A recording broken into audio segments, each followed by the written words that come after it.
Hi everyone, this is Father Warner, and we are in the Monday of Holy Week. Our Gospel text is taken from John chapter 12, verses 1 to 11. Permit me to read you this text. 6 days before the Passover, Jesus came to Bethany, to the home of Lazarus, whom he had raised from the dead. There they had a dinner for him. Martha served, and Lazarus was one of those at table with him. Mary took a pound of costly perfume made of pure nard, anointed Jesus' feet, and wiped them with her hair. The house was filled with the fragrance of the perfume. But Judas Iscariot, one of the disciples, the one who was about to betray him, said, "Why was this perfume not sold for 300 denarii and the money given to the poor?" He said this not because he cared about the poor, but because he was a thief. He kept the common purse and used to steal what was put into it. Jesus said, "Leave her alone. She bought it so that she might keep it for the day of my burial. You will always have the poor with you, but you do not always have me." When the great crowd of the Jews learned that he was there, they came not only because of Jesus, but also to see Lazarus, whom he had raised from the dead. So the chief priests planned to put Lazarus to death as well, since it was on his account that many of the Jews were deserting and were believing in Jesus. The Gospel of the Lord. My dear friends, betrayal is written all over the next 3 days. You will see that Judas is at the heart of the Gospel in that sense, from Monday, Tuesday, and Wednesday. Again, it's all about what you want to see. Do you choose to see betrayal, or do you wish to see great love? The Gospel texts from today up to Sunday will focus on also people of great faith, people like you and me, people who struggle with our faith.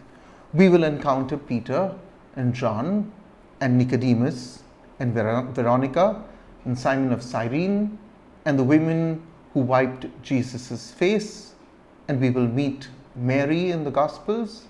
And yes, there's one more Mary that we will meet. She is Mary of Bethany. I think most of us reading today's text will simply breeze over and settle to the part which talks about Judas, the betrayer.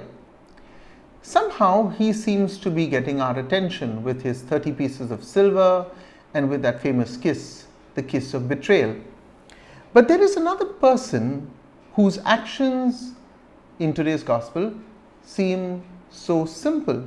And we might even, reading this narrative, say to ourselves, "Oh, that's such a nice gesture."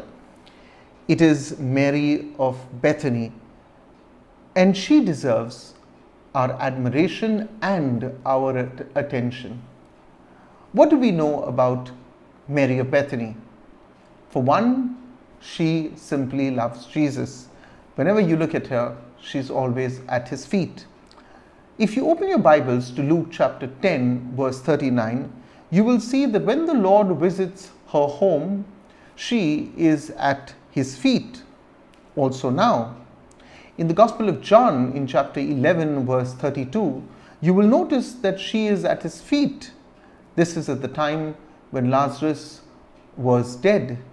And she says to him, sitting at his feet, "Lord, if you had only been here, my brother would not have died." Where is she today in today's Gospel? No prizes for guessing. Right again, she's at his feet in chapter 12, verse 3. It was tradition for a slave to wash the feet of anyone who came into the house. But women also did this in the absence of those families who did not have a slave. And she performs this very humble task so kindly and yet so lovingly. St. John puts Bethany into the spotlight again. When he opens his gospel, St. John spoke of Bethany in chapter 1, verse 28. He told us that John the Baptist was preaching in Bethany across the Jordan. And on that occasion, St. John said of Jesus that he is unworthy to undo the thongs of his sandals. Now we are back in Bethany just before the death of Jesus. And this time it's a woman who is worthy enough to untie not only the thongs of his sandals, but to pour costly perfume on his feet and wipe it with her hair. I think this must have been a very bizarre act for those who were sitting around the table. Not only bizarre, one would call it wasteful, simply unthinkable. Why do I say this? Because we are told that this perfume that she used was pure nard, and that when she poured it on his feet, the fragrance filled the house.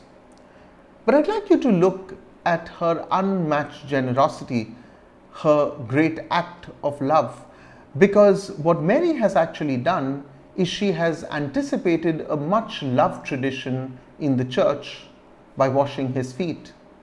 Remember, it is after this that Jesus washes his disciples' feet. But let me come back to that great perfume of nard. We are told it is 1 pound, and that the equivalent in grams is about 453.592 grams. That's a lot. It's quite close to half a kilo of a perfume. Now I want you to imagine yourself going to the place where you keep your perfumes, and I want you to imagine the most expensive perfume.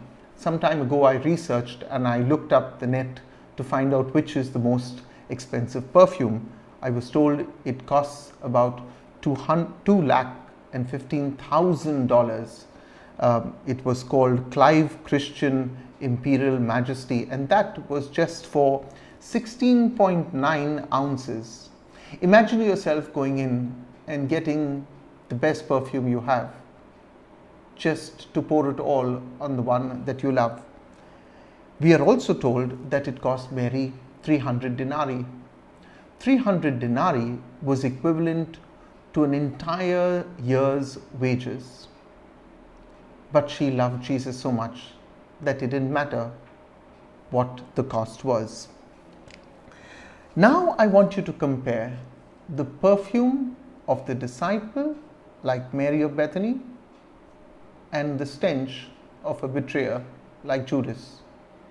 Who would you give more importance to?